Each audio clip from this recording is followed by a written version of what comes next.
Hello guys, what is up? This is FM Sway. Thank you guys for watching, and I know I did this tutorial yesterday, well at least the first part, and then I realized, god damn, that was kinda ass. I wasn't really fond of how it was going on. It's a bit too loud still, so I'm gonna lower that thing all the way to the bottom.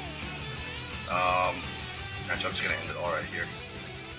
Anyways, this is going to be part 1 of the K-Dash Revival. This is a K-Dash tutorial for the King of Fighters 13, and it will be a multi-part series, so that way I don't have to do everything all at once and get tired and etc, etc, etc. This will make it easier for me, and also quite possibly easier for you guys to remember all these things. And you could always brush up and come to this channel, twitch.tv/fm_sway, to see, to brush up on your basics for K-Dash, or you could go to my YouTube channel, youtube.com/NESTS, which I will put on the chat or in some other way or form.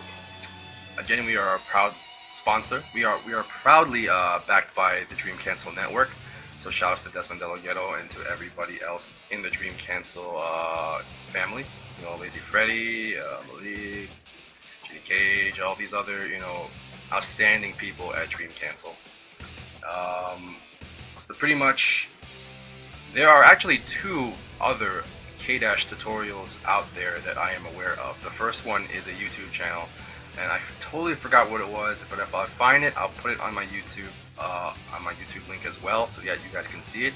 I know it has no commentary on it, it's fully text, so you guys can watch that as well. And then the second one is by the former Eli Pro Dune player, player Dune, and obviously he's a really good teacher. If you go to his Nico channel or even his YouTube channel, which is still Eli Pro Dune, you can see a lot of the stuff, especially his KOF 13 Crazy Encyclopedia. His Crazy Encyclopedia series spans more than just KOF 13. It spans pretty much most of the entire KOF series. I remember a 2008 video. There's a KOF 11 video, if I recall. There's definitely a 2002 video. Mostly 98 and 13 anyways. Obviously you know Dune, he's one of the teachers for Tokido, who won IGT 2014 in Korea. So he's a really good teacher if you understand Japanese. But I think you can kind of figure out what he's trying to say through his use of training mode. I'm going to be doing the same exact thing here with me. I have training mode on with my arcade stick, but I do want to make one point clear that I'm going to continuously say throughout the entire stream and on this recording. I have injured my right hand due to a house fire, so unfortunately I don't have any use of my index finger and middle finger for now. It has been healing. It'll take about 2 to 3 months for it to heal. Maybe about a month now, so a month, 2 months left to go. So unfortunately I'll be doing this pretty much with my thumb, my ring finger, and my pinky. So it's going to be a bit difficult for me to do some sort of execution here. I'm definitely not going to be doing any of my double tapping and any of the other stuff. So hopefully you guys can enjoy it no matter what. So that being said, I did want to give you guys a warning that yeah, this is going to be really difficult for me to do. Okay guys, so enough of the introduction. I did want to start off by saying part 1 is all about your movements, your throws, your normals, and your command normals. There's no specials here involved, nothing of the sort, nothing like that. This is primarily the bare basics of K-Dash's play. You're not going to see any of the specials here on this part. You're going to be seeing the normals, you're going to be seeing his running and walk speed, his throws, what can you do with these options, and etc, etc, etc. That way, once you do learn the normals, you already have enough of the basics down for his normals to figure everything out. So we're going to be starting off here, but first off, let me get all this stuff off the damn screen. And we're going to be starting. Wrong. That's not it. We're going to start off with, we're doing this chronological order, guys. There we go. K-Dash theme. So of course, we're going to start off with my custom color, obviously, because I'm the man. That's a bit too loud, and I know it. Tell me whether or not the sound is good, guys, on the stream chat. For you guys in the recording, obviously I'll be trying to adjust the volume as we go. Second,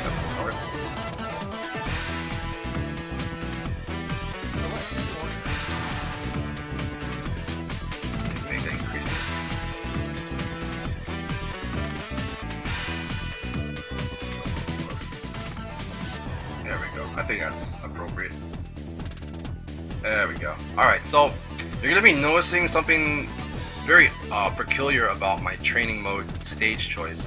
And the most peculiar one is this stage, which is basically the temple level.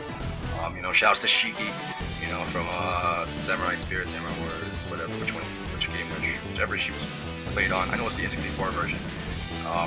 And the reason why is because the floor of the stage is actually beveled with tiles, and it actually allows you to figure out the distances of certain moves. You know, it gives you a bit of a measuring stick. It's kind of the same method that you use in Street Fighter 4 and for other games like Chrono Plasma, Blaze Blue, you know, and I think other certain things. So, I mean, first of all, we're gonna just give myself a lot of meter. I'm gonna give myself 5. Yeah.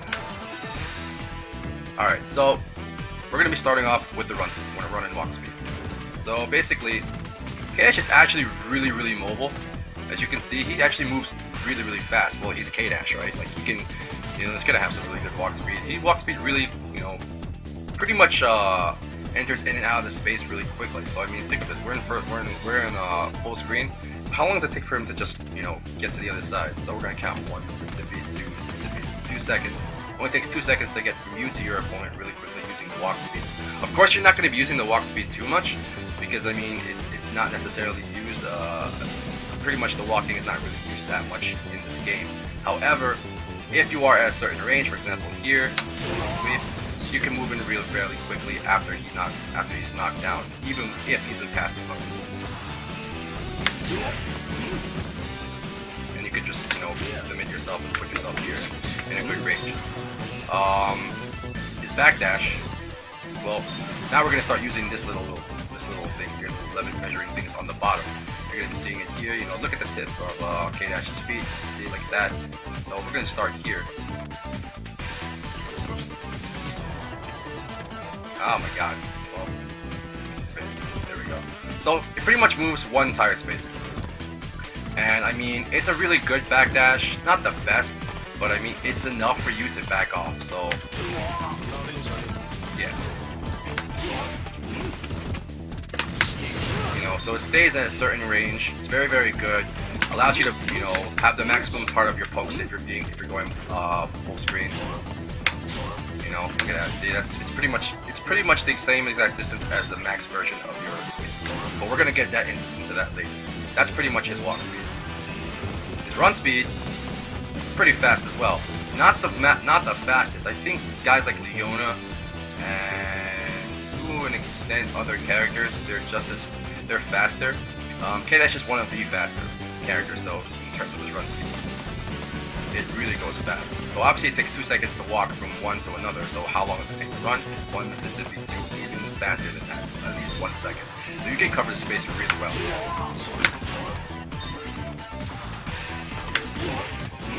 Alright.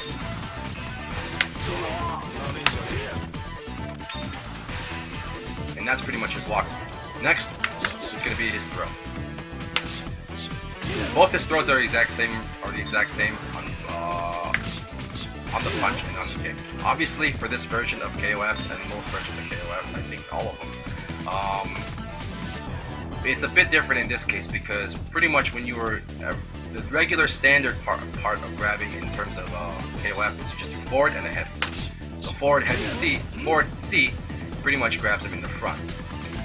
In the older games, if you do back C, it would go to the other side, or back D, it would go to the other side. And C and D had different types of grabs. But in this game, front and back C will always do the front throw. Meanwhile, front and back D will always do the back throw. One of the best things about K-Dash's grab is that it actually stays right on the ground, hard knockdown, and it allows for you a lot of good setups, good cross-up setups, a meaty trigger, and it's enough time for even you to set up your spacing. Right here, max spacing. That's the max that you have for your trigger. And then you also have cross-up setups. Well, crouch here. Ah.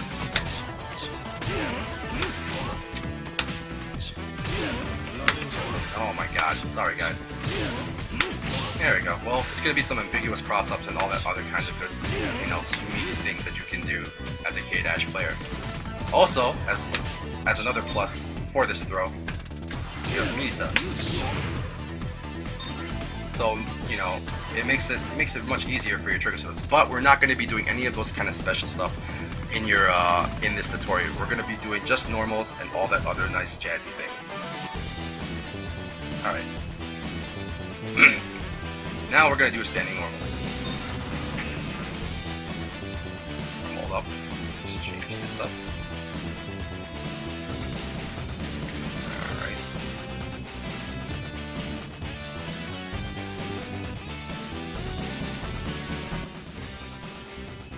Alright. So, now we're going to do doing his standing normals. Standing normals is, first of all, we're going to start with standing A. Standing A is 4-frame startup with a +2 advantage. Now for people who don't really know what that means, obviously in any game, in most fighting games, everything is done in 60 frames. 60 frames per second. So in 1 second you have 60 frames of, you know, pretty much of animation. So if it's a 4-frame startup, that's pretty freaking fast in 1 second. Like, it's just 4 frames. It's insanely fast. So that's his standing A. If I say something like +2 advantage, what that means is that it's on block, you know, that means you pretty much move faster than the character by 2 frames. So, like for example, I put 1 guard jump. So what that means in KOF is that if I hit him with any type of move, he automatically jumps on the first frame that he is able to out of his block stun. So if I did standing A,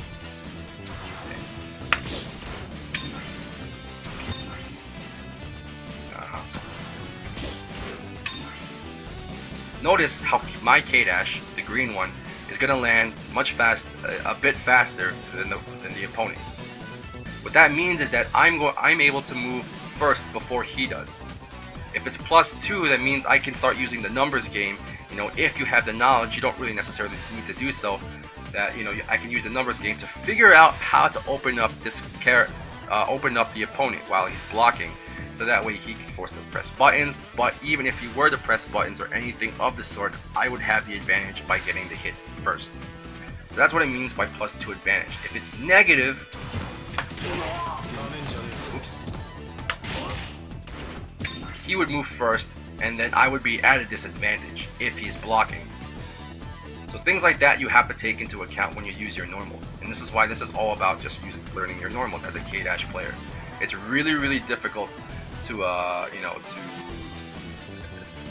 to think in situations like this without any prior knowledge. So you have to really figure out what's safe and unsafe. It doesn't have to necessarily be in terms of frames and numbers, but you do have to go to training mode and figure out what is going on. So anyways, we have standing A, 4-frame startup, 2-frame advantage. Pretty much what that means is that if I were to hit him on block, I get to move first. It's a decent jab, has a good range. Oops. As you can see at the bottom of the screen, obviously from here to the opponent, I have 2 tiles, which means, you know, 2 measuring sticks, so 2 blocks before I reach the opponent. So I mean, this one hits about maybe half of the block, so pretty much 3/4 towards the opponent on the mid screen, on the neutral game. This is as neutral as it's going to be. This is the starting of the round. So, you know, this is what a jab is all about. The jab, pretty much, you know, it's a decent jab and it's good versus hops. As you already know, there's already a rock paper scissors type of system when it comes to KOF 13 or to any other KOF game. So what are the rock paper scissors? Here's like a really simple and pretty obvious thing to learn when you do post quarter combat. Lows beat jabs. Okay. Hops beat lows. And jabs beat hops. That's the basis and the basics, the bare bones fundamentals of a KOF game. So you have to learn that, especially when you're going to get here. Alright. There we go. You have to make him guess at this part. He has to either guess a low, a jab, or a hop. And it's up to you to make setups that make him confused at that point. So this is a good jab, very good against hops, preemptive, not a lot of risk, very low risk. There it comes out very fast, 4 frames. It's just as fast as a dragon punch or any other kind of thing. So it's always a good option if you're figuring out that he's hopping too much or just being too overly aggressive against you in the air or even when he's approaching. Unfortunately, it does whiff on crouching opponent. It's not like quasi. So I mean, you know, you have to really be careful when you use this. But it can be special canceled on hit, on block, and on whiff. So you could actually play a few mind games on that. It's a really good move. Next would be standing B. Standing B is fairly good. Unfortunately, it does have its set of drawbacks. This is a 5-frame startup, so 1 frame slower than the standing jab, but +1 advantage. So you're still going to be able to move faster than he is. A well-spaced standing jab, a standing short, you know, standing B, is really effective, and it's a move that a lot of people don't, a lot of K-Dash players I've seen don't necessarily use too much. And this move is just so good, I just don't understand why they don't do it. It has a much longer range than the standing jab, however, it does hit at the bottom. It also hits low. So if he's standing, I really thought that was going to hit low. Interesting. Alright, so I'll take that back, it doesn't hit low. But it does hit, the hitbox is actually pretty low anyways, regardless. So it's not going to be anti-airing any hops, you know, soon. One of the certain things that you people obviously know and why they don't really use this is because you can't special cancel it. And one of the more peculiar things about the standing B is that it actually pulls back the upper hurt box a bit. So if someone's trying to jump on you at a certain range, it's very specific, and you pull out this move, and he's trying to aim at your head, you can actually pull your head back by pressing this move, and then you can also extend the lower hitbox of your standing B, and then hit him off the ground. But it's very specific. You know, it's not going to win all the time, but if you're going to see characters just start trying to keep aiming at your head, you know, with certain moves, like for example Takuma's, you know, hop CD, you could actually kind of beat it in a way. If you know the spacing very well.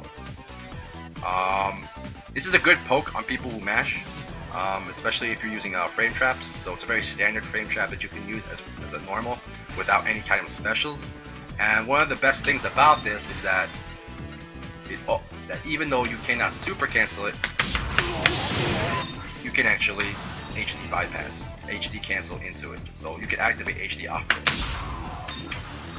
So that's one of the big things that people don't really want to use, and I don't know why. Because this is a really great poke, and if you're just pretty much close enough and he's just pressing moves, obviously you can't do anything with jab, you know, but you can do, it'll most likely combo. There we go, 3 hits. So remember that if you're gonna make a really good read, or you have a really good idea that he's about to hit something, and you're just a bit too far to do anything, but you want to get the most maximum damage out of it, or he has a certain move that pushes him back but is still unsafe, and you don't necessarily have any moves, throw that out. Oh god. There we go. Much faster. So that's up to you to decide whether or not how to use it. Alright, that was your standing B. Really good move. I really suggest you use it a lot more. As a K-Dash player, you know, it's a great poke, it's a great range, so, you know, I recommend using it. Next is going to be your far standing C. Oops. Oh, come on. There it is. Far standing C. 10 frame startup, that's pretty big. -9 on advantage, so he's definitely going to be moving before you. Let me do that on one hit jump, but first, before I do that, I want to show you the range. It's pretty much on the neutral game, you can reach him fairly well. If you were very close, like right here, you're pretty close to him, and I mean, if you were to press a button, you would probably catch him. Has a very short active frame, so it's not very good, but you can also catch people when they hop.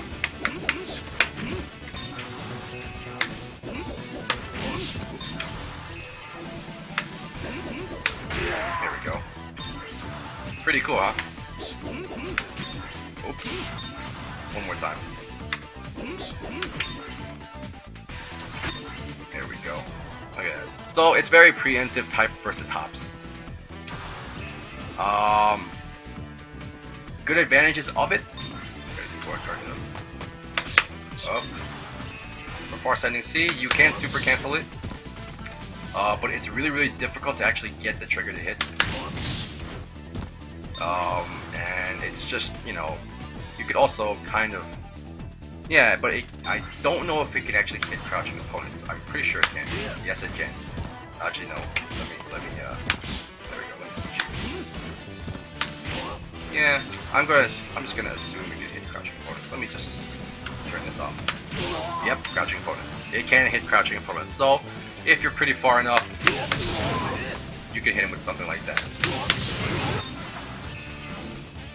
Overall, not a bad poke, not one of the better ones either. I would say it's kind of mediocre. Sometimes the reason why this would even come out is because you probably did it by accident. So, you know, gotta be really careful when it comes to that. Overall, still good, really good, fairly decent range. Can hit a hopping opponent. I'm pretty sure you're not gonna be able to hit any kind of opponent if it's a full jump, but you know, you could always test it out. Next is close C. Oops. Close C, 5-frame startup. Pretty fast for a heavy. Obviously there's faster ones, 3 frames and everything. -8 on the second hit, because this is actually a 2-hit. That's the second hit right there. So it's pretty much like a hook shot for K-Dash. I think you have to be really close in order to hit it. It's not like other characters whose hit detection for their close normals are a bit farther. His has to be pretty close. And unfortunately, unless you actually cancel off of this, because you can cancel special cancel from it, it's going to be -8, and you're going to pay for it a lot. That's a lot of advantage. You will be able to do a lot of things to you if you just do it off the wrong. So I think it's around this range. Yeah. So that's pretty much the range that where the close standing C will suddenly activate, right about here. You have much better options at this range. You can do that move, and you can even do this move. Oh wait, that's gonna be C. Yeah. So unfortunately, it's -8 on the second hit, but you can special cancel it. Let's see if I go. Oh yeah. So you can make it actually safer. -1, why not, right? -3, when somewhere around that case. Better than -8, you know, where you can get destroyed by everything. That's pretty dangerous as well. So that's close standing C. You're primarily going to be using it for your punishes or your very hard reads. You know, like your hard stuff like that. Oops. Oh, okay. Oh my god, I can't press the button. There we go. So it's mainly used as your full punish combo. That's pretty much it. Okay, next is your far standing D. This is my favorite normal by far when it comes to being a K-Dash player. It's actually really effective. Hold on, guys. Far standing C, 9-frame startup, -8 advantage. It's really great versus hops and some jumps. Great angle and range. Look at the angle of the normal, and you're pretty much going to realize that this move is really good when it comes to anti-airing. Unfortunately, because of the 9-frame startup, it's really slow. So you're gonna have to be, predict very well, and that's one of the big strengths about K-Dash. Well, one of the strengths and weaknesses about K-Dash. You have to understand the timing and your spacing with K-Dash a lot more than other characters like say Cam or any other guys in the top tiers. K-Dash is primarily used, staying at a certain distance until you could until you could pretty much smell blood and then try to hit him. So, you have to figure out, as the game goes on, where to hit him or how to approach him. So far standing D, As you can see, it's pretty much like almost a 45-degree angle upwards. Hits above and in front of him by a very far margin. And look at the measuring tile on the bottom. It hits one block forward. It's pretty powerful. If you can figure out, preemptively whether or not he's going to hop. Unfortunately, it cannot be special canceled, anything like that. So the far standing B or close standing B is the same one, and the far standing D, you can't do much into it. Obviously, you could, but the option is the same thing as your standing B. You can cancel into it. So again, it's great versus hops and some jumps.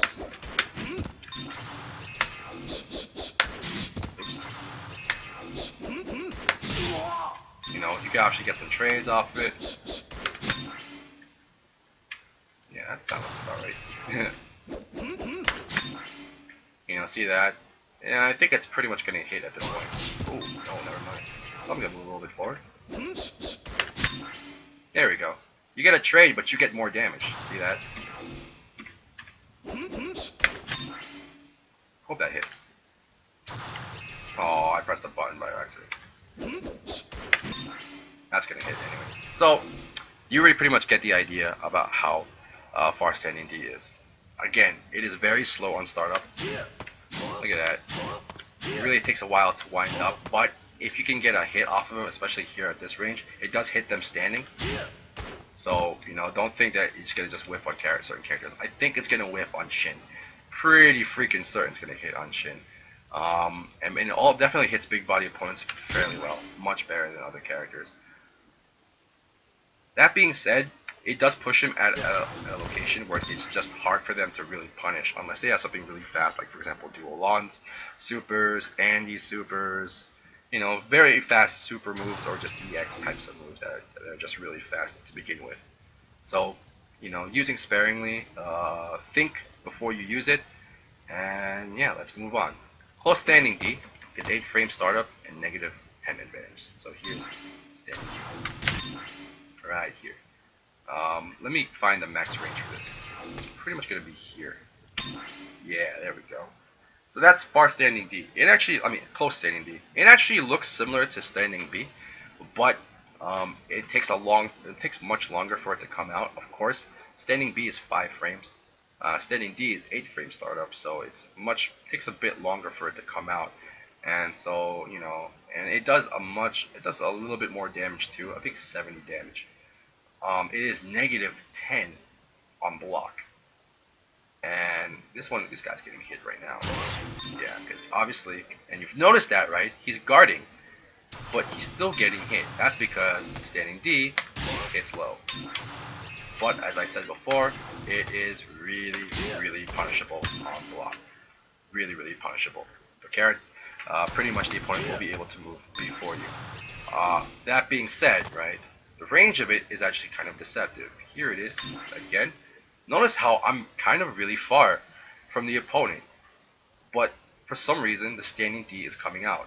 The hitbox detection of this normal is actually really deceptive. Look at that. It's actually hitting a little bit farther in front of him.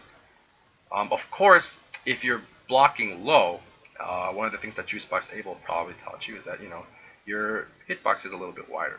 But that being said, the hitbox of the move of this close standing D is actually really big. So you can actually do a lot of things with it. Also, you can super cancel it. Yeah, super cancel. You can special cancel it. So if you get either of these moves, just throw out a super cancel, and it actually kind of makes it easier for you. But that being said, notice how because of the deceptive location detection for the close standing C, the trigger is actually might whiff, and that's just going to add even more recovery to you and more advantage to him. So you have to be careful. But there's a lot of tools that you can use for this. Not necessarily the best thing in the world. I do think it's generally inferior to the standing B. Standing B, it just has the same range. In fact, even more. This is far standing D's max range, right? Before it becomes close standing D. but you can hit standing V. So I mean, it's a much better poke to use. And again, negative 10 advantage, you're just putting yourself in a really bad situation. Alright, next is going to be standing CD. Standing CD is really weird. That's standing CD. Has really big range, and it actually moves you forward. If you've noticed, after I get out of here, I'm actually standing a little bit closer. Let's try that again. Here I am again, standing right here, right?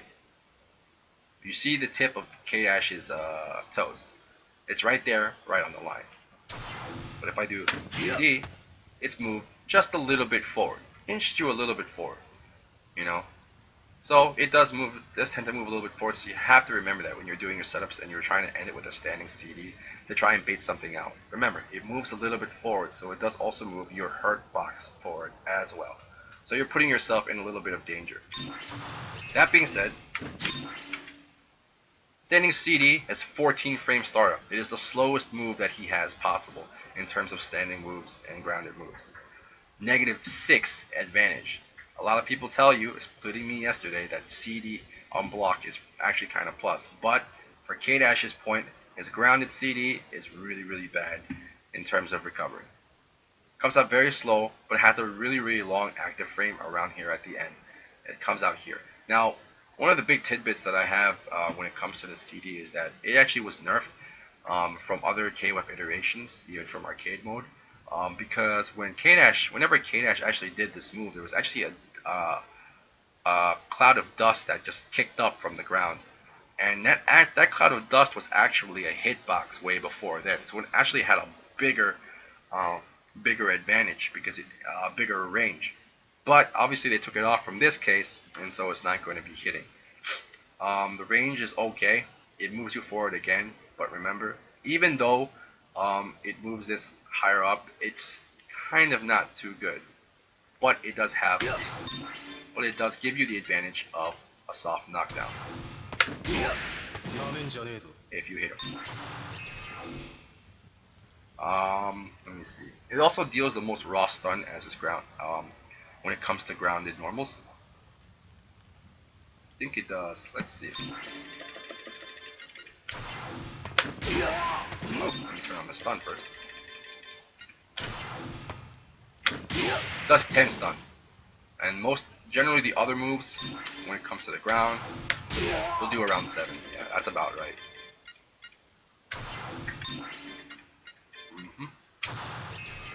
What else? Standing CD. Standing CD can also be special cancelled, as is most. There we go. It can be special cancelled from block, on hit, and on whiff. And it's actually a really effective kind of thing. Obviously, I'm not going to be teaching you the specials, but if you do special cancel it, remember, it moves you a little bit forward. So it actually extends. Think of it as an extension of the normal for your other moves, because you can actually move it forward. So it's kind of like a Kara special almost, but I mean, not necessarily. But it does extend it. So from here, you know, this range isn't necessarily the best range. There it is. Get the max range here. Yeah, so that's the max range. But if you do this, it actually hits. So remember that. You can actually deceive the opponent into thinking that this is actually, you know, this is not really, that, you know, you're at a max distance. Now remember when I did this? Let me do just...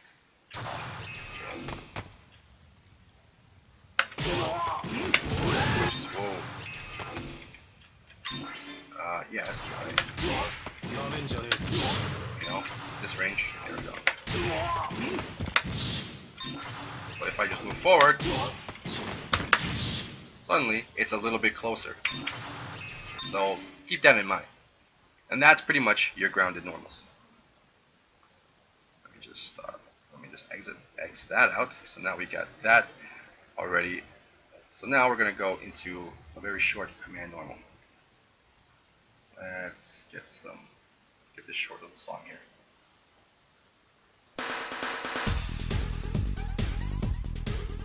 Alright, so we're going to do a command normal here. Command normal is only one. Originally K-Dash had 2, Hell, he even had 3 in KOF 11, but he only has 1 this time around, and it is the 1-inch. The 1-inch punch, you know, Jeet Kune Do, whatever the hell K-Dash's style was. I think it's pure violence, sure, whatever the hell you want to say. Generally nerfed from most of the other games. As you can see, if you guys do remember all the other K-Dash type of games, his fist actually comes much more extended forward than this one. Well beyond his knee, you know, and everything like that. But it's heavily nerfed in this case because the 1-inch punch, I guess, was deemed just a bit too good. The 1-inch punch range is very, very short if you see it physically, but in reality, there's an actual invisible hitbox when it comes to this one. So it actually hits pretty far. That's gonna hit. See that? Hits 1 inch, right? That's pretty much it. That being said, the raw version of this, just doing it raw, 22 frame startup, 2 advantage, but -2 advantage on block. So it's not that bad. Well, it's pretty bad if it's 22 startup. But if he blocks it and he respects your game enough to just block it and not do anything about it while he's seeing this giant animation, yeah, you have some really good stuff going on with you. If you hit this move raw, it does a full crumple, hard knockdown, and you could even combo off it. So,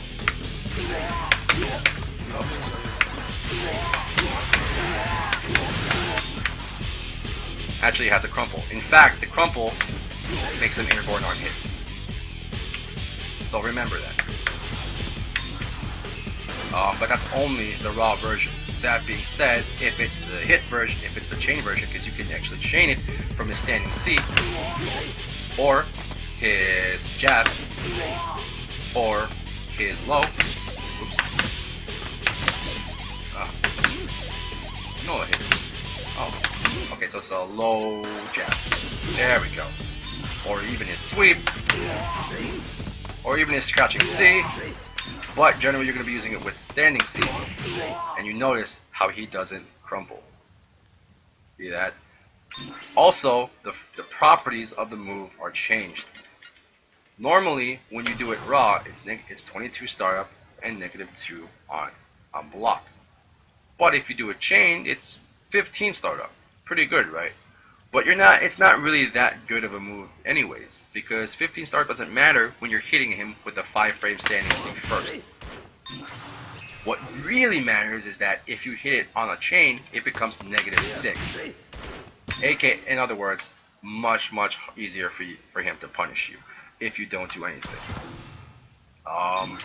But the chain also has the ability to special cancel. And notice how much space you were just given off of that. You were given a hell of a lot of space. Oops, that's too much. Come on. There we go. Look at that. Pretty good, right? So if you cancel it into another special, you can actually space it out well. So that way it's not so bad. Still kind of bad, but not so bad. But only the chain version can special cancel. The raw, oops, I pressed the other one. The raw cannot be special cancel. But it can be HD bypassed.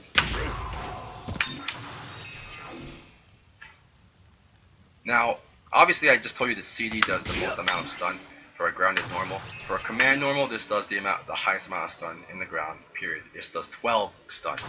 So you could do a few things out of it, obviously after the corner, and all that other stuff. But pretty much this move needs to be canceled into or chained from. You're not going to be using the 1-inch very well when it comes to just doing it raw. You're not going to get much off of it. There's no invincibility.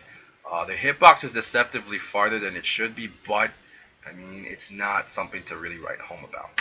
So that is your command normal. 1-inch. Just a little bit of trivia for here. He actually had 3 command normals in the entirety of his life. He actually had the 1-inch, which is the original. He also had the knee assault, which was an overhead. which he really should have gotten this. And then KOF11 debuted the Sniper Slide, which is my favorite command normal of all time, because that move was godlike. Alright, so that's his command normals. Now we're going to go into his crouching normals. Go start here. Where is this? There it is. Alright, so crouching normals. Crouching normals. First off, crouching in. Oh god, this is gonna be hard. There. Crouching in. It's a fairly decent poke. 4 frame startup. Very fast actually. +1 advantage it says on the frame data, but I feel like it's +2. But that's just my opinion. It feels like it has much more advantage than all the other crouching normals that we have. Unlike the other crouching normals, this only hits mid. Notice that, like it's just blocking high, but it hits mid. It's a decent to mediocre poke versus hops, because if you notice, it actually hits a little bit above his head, and obviously the hurt box is all the way in the back while the hitbox is in the front. So it does beat hops every now and then. So if you're being pressured by, for example, KO2C, and obviously your low profile crouching moves are not working, try and throw this out and see whether or not you can land a hit. It's not so bad. It hits mid, it's decent, probably mediocre, and you can also chain it into the other normals like that. And it's also special cancel.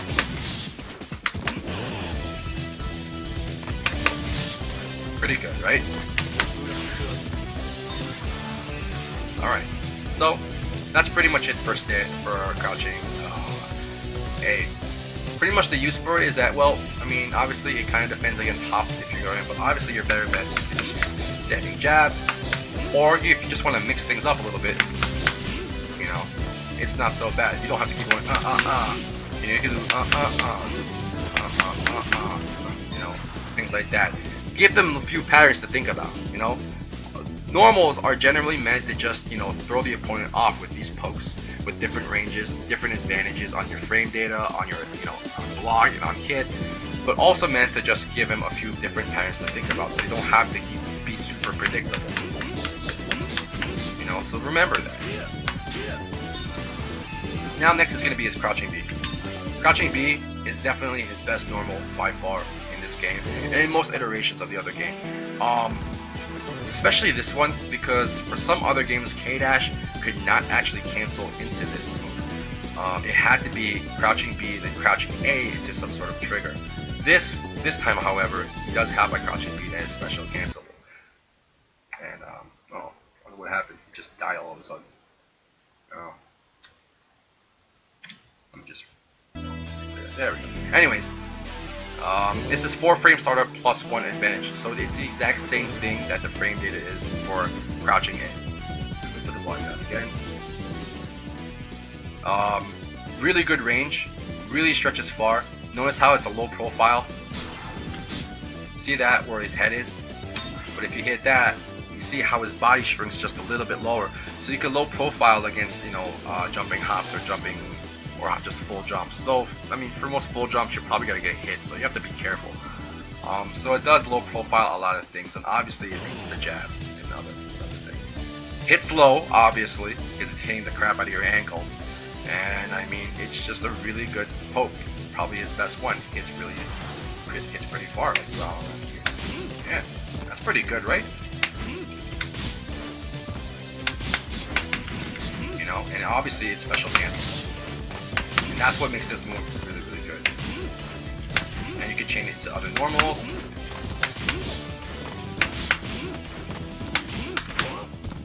So that's pretty much the standard move that you're going to be using a lot when you're trying to approach. You're going to be using the jab, you're going to be using this a lot too, but when you're moving in and you want to get some damage or some stuff, yeah, that's pretty much your best bet. This thing keeps on turning off. Why? Whatever, man. If that keeps doing happen, I'm just going to turn that thing off. But that's pretty much it. You can be special cancel from crouching A, standing B. I mean, it can be chained from crouching A, standing B, and obviously itself. Good 4 frame, and it's also one of his better frame traps with standing C.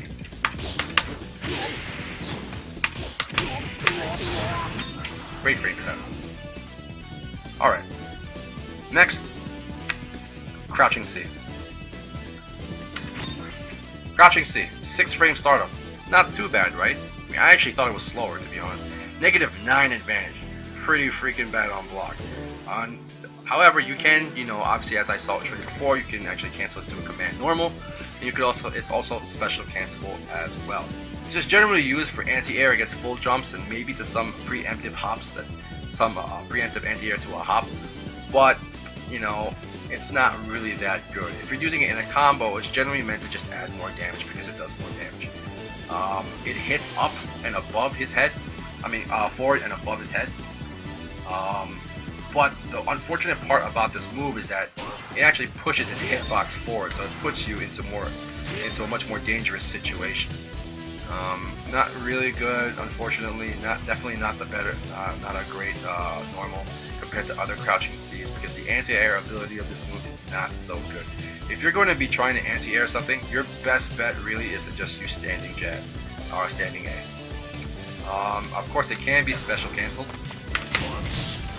It can also be HT, and all that other kind of good jazz. But generally, it's not really that good of a move.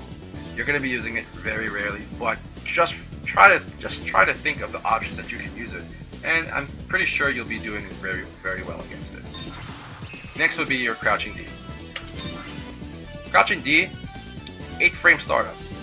Not too good for a sweep. -10 advantage. It's pretty ass. It's pretty bad. But that being said, look how far it stretches out when you're just crouching. It stretches really, really far. I mean, a few more steps every now and then, and even a full dash,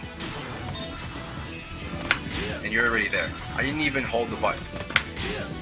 You're already there in full sweep range. Pros and cons of this move. Well, it can hit on block, and it can special cancel from block, hit, and even whip.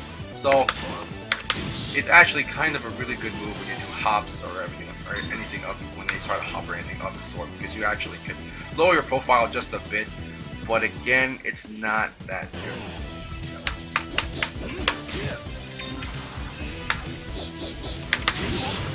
Yeah.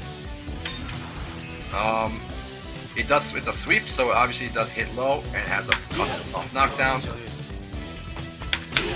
And obviously, since you can special cancel it, it can actually make some good advantages.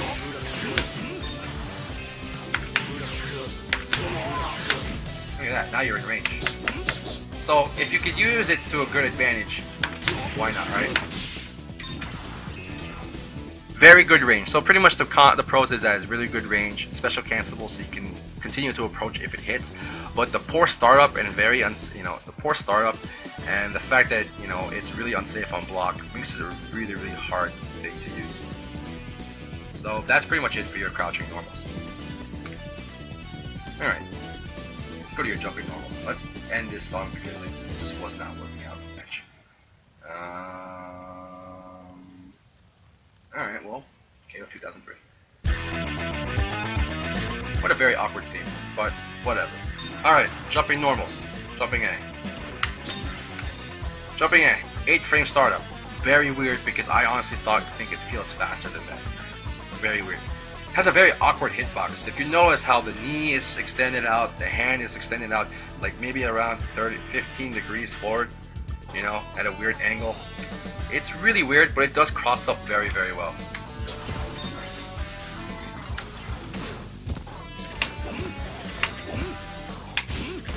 Oh, still a jump.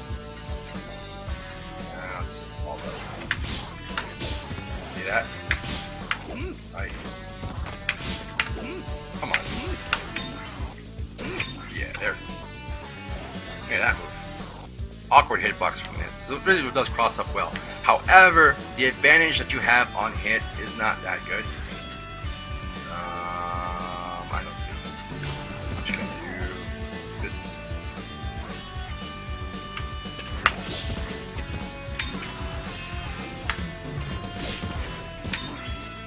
Not a lot of time really to actually combo off if you're gonna hit as high as possible. So you have to be careful of that. And it's generally the least used move that he has. If you're gonna use it, it's gonna be very, very rare because there's other better normals that he has. And one of the better normals is his that jumping. Oh god, there it is, jumping B. The frame data says it's different for both the jump and the hop. They say it's 1 frame faster when you do a full jump than the hop. So obviously the jump they say is 4 frames, but the hop is 5 frames. I have no clue about that, to be honest. It doesn't make any kind of difference to me, and I think it really doesn't make a difference when it comes to jumps in general, if it's just like that. They are both fast regardless. Now the strengths of this is actually really good. This is one of the most underestimated moves that K-Dash has as well. The jumping B has a very, very long active frame. It stays out forever. It really does. I mean, so I'm gonna make him crouch. Guard. Yeah. Alright, so now he's gonna be guarding there. Look at that. I actually pressed the button really quickly. Alright, so don't guard here. Or it's gonna be guarding guard. Look at that, it comes up really fast. I just pressed it right here, and it's gonna hit. And notice the awkward hitbox it has as well. It actually moves a little bit farther in front of him. The hitbox is farther in front of his knee, and also farther below his knee. Now this can also cross up as well. Don't tell me that's gonna hit. Okay. There it is. That's definitely gonna hit. Oh, what? Couldn't do the jab. Alright.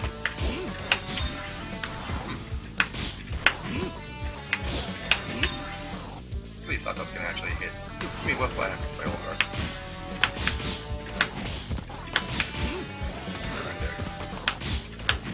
There we go. So, you know, it does cross up a little bit, but look at the weird hitbox it has when you're actually blocking. It's really weird. It actually hits well beyond his back knee.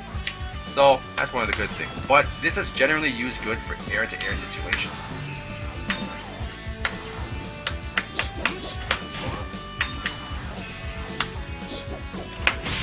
See that? It actually trades with this move. And if you hit it faster enough, it actually beats him.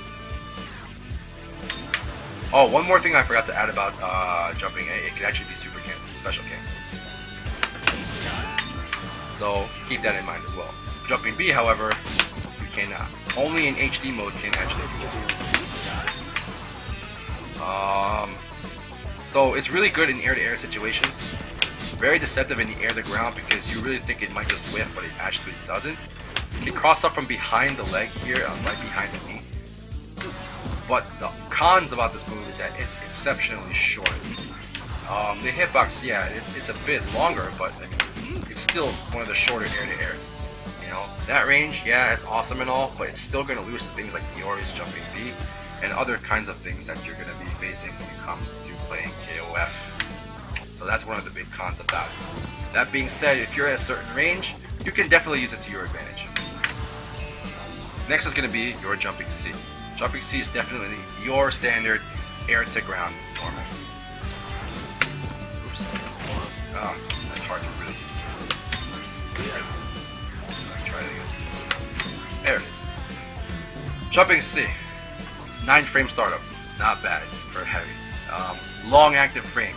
Almost as long as the jumping B, but not too much because there's a lot more startup that comes from it. Good from air to ground, definitely not good for air to air. So don't think about using this move if you see an opponent jumping up because it's really most likely going to lose and it's going to land as a counter hit and you're pretty much going to get hit by massive damage if he hits you with a CD counter hit. Hits very well below him.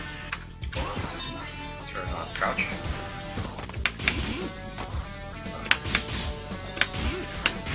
Crosses up very, very well too. Look at this move.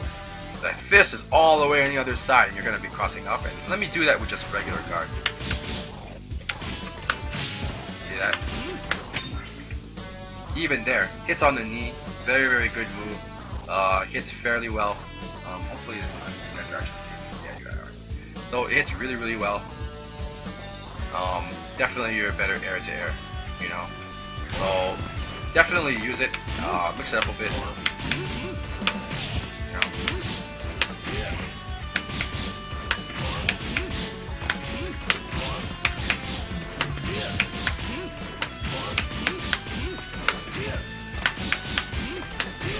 Yeah. So that's pretty much all you can say about jumping C. It's very easy to combo off of too.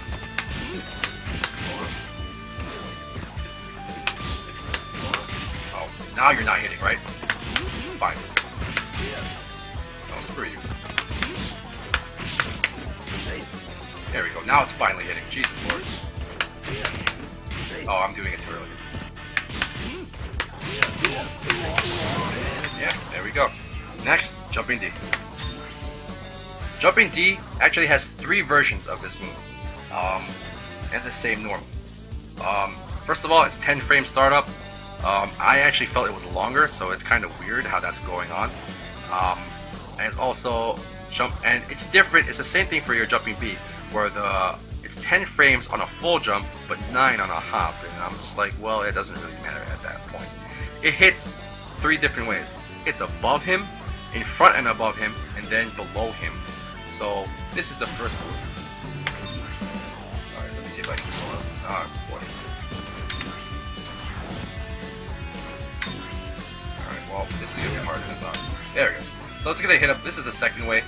Hits above and in front of him, and then oh boy. There we go. Then hits below him.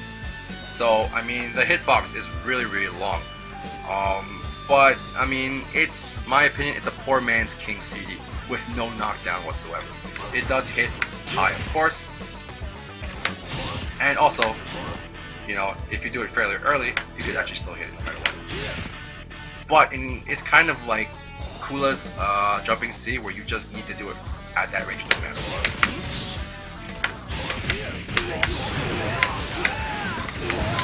Anyways, decent air-to-air. But the bad startup kind of, you know, screws it up. Let's see.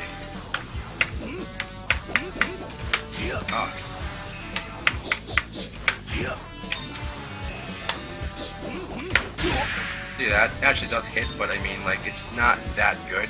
But the range is exceptional. Pretty good, you know. Protects him from a lot of hits. But again, you could always do better, and pretty much you're not going to be air-to-airing a lot anyways with K-Dash. Unless you really know the range. Next, jumping CD. His best jumping move. Look at that range. 10 frame startup. Massive plus on advantage. Massive. 1 guard jump. Look at that. That guy couldn't even move yet. He is already on the you already on the floor. Massive advantage. That is incredible. That's his jumping CD. Not to mention, it's a great, excellent 45-degree angle. Great priority on the edge of the foot. Kind of an awkward hitbox. It's kind of shorter than I thought it was gonna be, but I mean, to other people it might be different. It can be used as an air to ground, definitely, and the occasional air to air, especially if you're jumping back. Use it a lot. It also deals a soft knockdown on the hands. So keep that in mind, guys. What can you use it? Well, you can use it for a lot of different things.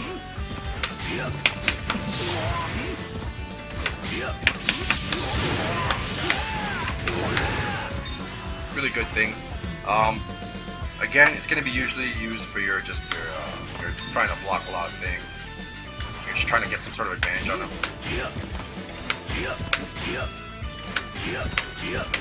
You could even do, let's say,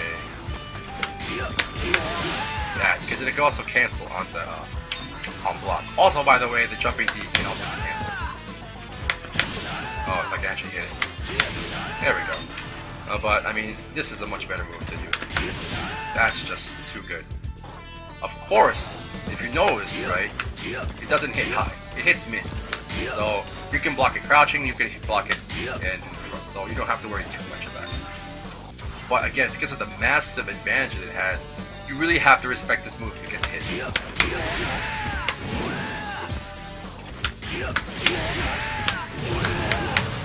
So be careful about that if you're facing the K-Dash player. That's his jumping CD, guys. Really, really good move.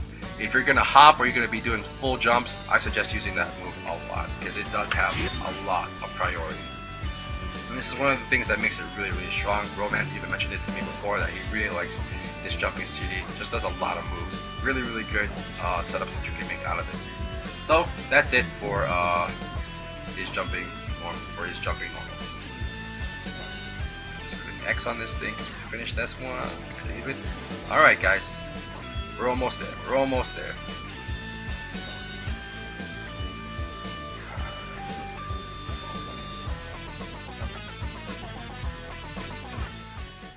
Alright.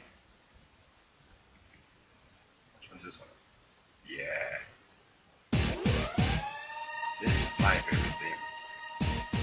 KOF 11's version of the KOF 99 theme. So, now we're going to do something a little bit more fun. We're going to do normal combos. Now, of course, there's no specials in this. I'm not going to be doing any specials in this tutorial, in this part 1 of the tutorial.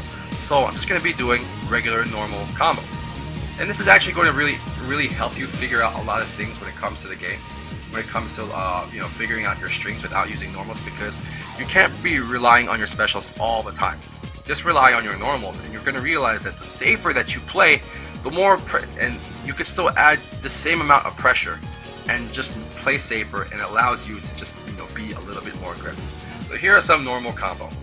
First one is the standard crouching B. You could do it 3 times if you're close enough, but the standard is usually 2. Now again, this is +1 on block, so you can continue to do this. And if he's hitting low, obviously it hits low, so you can actually mix it up and do that. Deceive him with this move. You could do a double. You could do a standing B. That's actually one of the other normal combos. It actually just adds a lot of things, a lot of variety. Another one is crouching B, crouching A, crouching B. That actually hits the max damage, the maximum if you're gonna hit here. And you see that, it's gonna put you in a really good situation, especially for the max version of the trigger. And it's just a really good move. Same thing for crouching B ×2. So the first 2 normal combos you can be doing is turn it off. 1, 2, 3. And you can do something else with it. You could do crouching B, crouching A, crouching B, or you can just do crouching B, B. These things chain into each other. And then the other move is crouching A or B, crouching B, standing C. So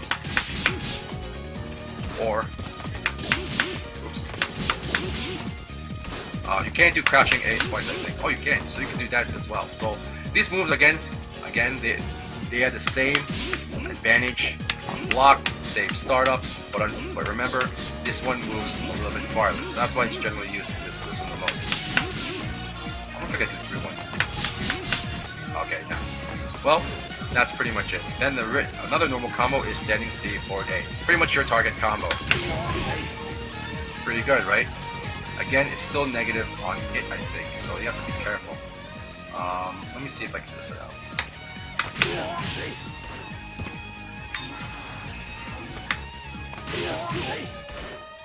Okay, it's actually negative on hit, so be careful with that.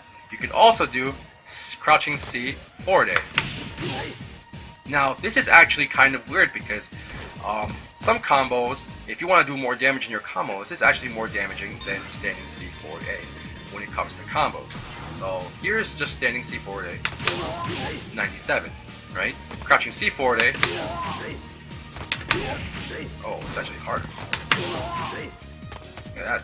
I could have sworn just hit it before.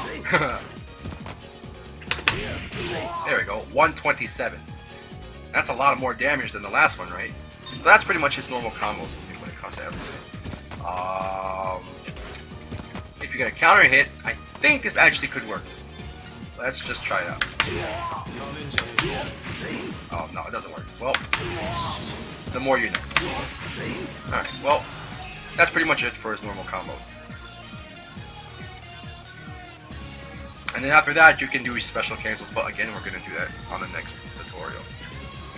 So now, we're going to do some frame traps. Now, what's a frame trap, you're asking?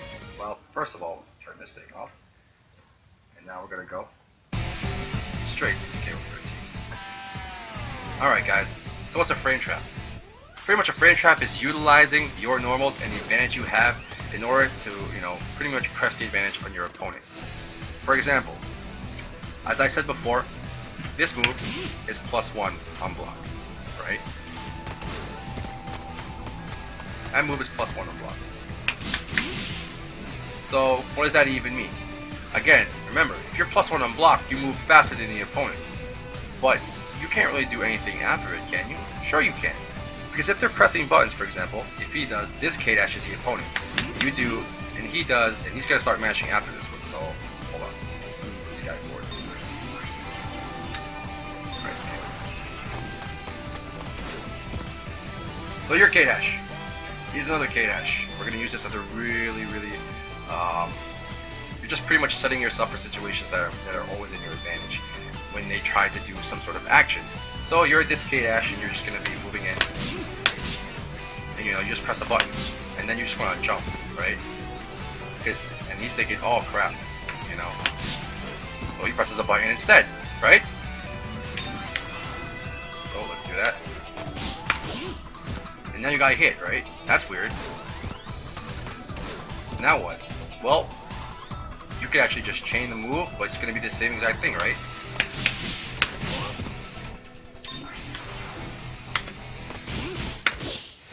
Now what? Now what's going to happen? You could obviously, now remember what I told you, a jab loses to a low. So you could keep pestering over and over, but you're not going to really open up because he's going to just keep blocking. You have to allow him a little bit of space to think that he can press a button, but in reality, he's not really doing anything. So now you're thinking, okay, let me do this. Well, I'm going to get poked out, aren't I? You're right. Oops, I messed it up. There we go. See that? Why did that happen? Well, even though you were +1, right? You're just still not at a good enough position to be able to just, do random stuff like that. You have to be able to use your frame trap. And so remember, this low is 4 frame startup, correct? So you're gonna be using that to your advantage. 4 frame startup to your advantage. This is +1 on block, remember? Right? So if you do that move and you do another move without chaining it, for example, you do that move with a 4 frame startup move and it's +1, yeah, there's a lot of numbers coming in. Yeah, there's a lot of numbers. And he presses a button, you're actually gonna win. So think of it this way. Alright. So how I staggered it, I didn't actually chain it. So I just, I'm actually going to be utilizing the frame advantage that I have to make you think that you can poke, but in reality, you really can't. Oh, alright, let me do it a little bit faster.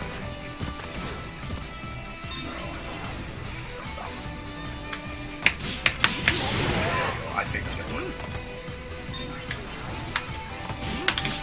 Oh, what? Oh, I have a better idea. That's gonna work.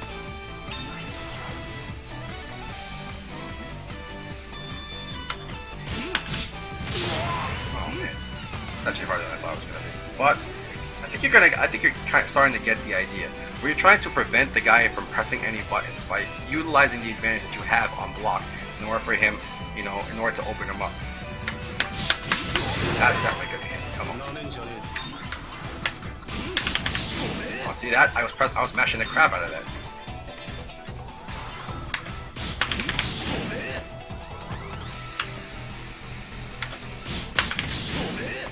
So if I do it a little bit slower, right?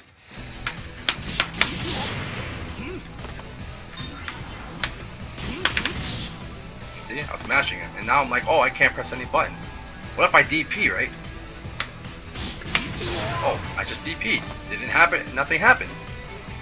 So it's just, you're pretty much just limiting the opponent when it comes to your frame traps. So, for the guys who already know what a frame trap is all about, you know, with this little tutorial, let me just introduce you to just regular, normal frame traps when it comes to K-Dash. No specials needed, anything like that. So you're gonna use, you can either do crouching A, crouch, one guard jump. Crouching A. That's the 3 frame. These are 3 frame traps. So obviously this is going to be a few things, but you know, like very fast normals or a reversal, unless it's invincible, which kind of is as crouching B, or standing A, crouching B, but it's gonna whip on crouching C. Standing here. Same thing here. Or crouching A, standing B. And this is one of my favorite regular frame traps. I hate how like they are, man. Look at that. There we go. Look at that. Down. And why is this so important? Well, notice how it's really good range, max range off of your sweep. It allows you to hop a lot more. This is why I really like standing Bs, because it puts you in a situation where it's just to your advantage space-wise. You got your really good advantage, good weights, good spacing to do a jab, good spacing to do a jumping, to do a far standing D. You can even hop here. You can do a lot of things, and your trigger is going to be max range as well. So that's pretty much the best 3 frame trap that you have. Remember, usually you could use for a normal. Alright, 4 frame traps. Crouching A, standing C, or crouching B, standing C. Oops. Let me use it on the other side. Ah. Alright, I need to double count this, but I can't. Really? There it is.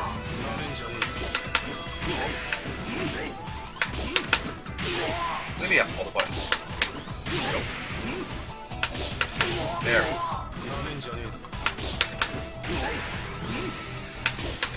There it is.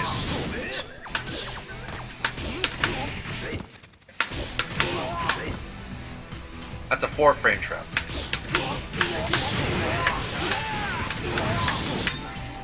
And then you can also do standing A, because it's +2 on block, into standing C, into crouching C. That's a new one, ain't it? Interesting, right?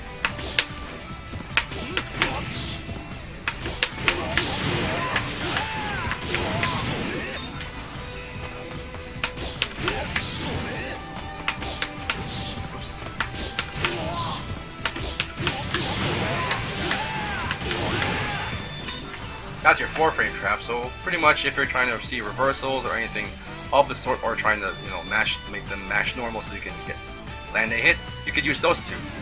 Now for 5 frame traps. 5 frames are just generally for pretty much heavy moves that a lot of characters have, especially if K has a 5 frame standing C. So he's trying to probably grab you, right? So you could do 5 frames standing C. Oh, I actually didn't think of it. Well, that's pretty much 7 frames. Yeah. Oh, I had a 7 frame. Oh, sweep, I think. Yeah. There we go. Alright, well, guys, that's pretty much it when it comes to normal frame traps. Obviously, you're going to be utilizing your specials as well, but pretty much frame traps are just meant for them. It's meant for them to respect your ground game and to establish a ground game against your opponent. And that will allow you to start your air game as well. You know, because you can't just be doing it like this, because then you're obviously going to be DP eventually. You know, I'm gonna jump forward. Okay. You know, like, you can't really be doing that. You have to establish your ground game so they can respect you when they're, and then start blocking. If they start mashing for no apparent reason, they don't respect your ground game, and you have to do something about it. So how do you stop mashing? You use your frame traps. You know, and put yourself in an advantage position every single time. That is what K-Dash's game is all about. So on the next part of this tutorial that I'm going to be doing tomorrow or the day after, I will be focusing on his specials. You know, all types of his specials. and then we're going to be focusing on the ranges of the specials and a lot of other things. But to review today, what we did all about, what we reviewed his running and walk speed, backdashing, his jumps, his throws.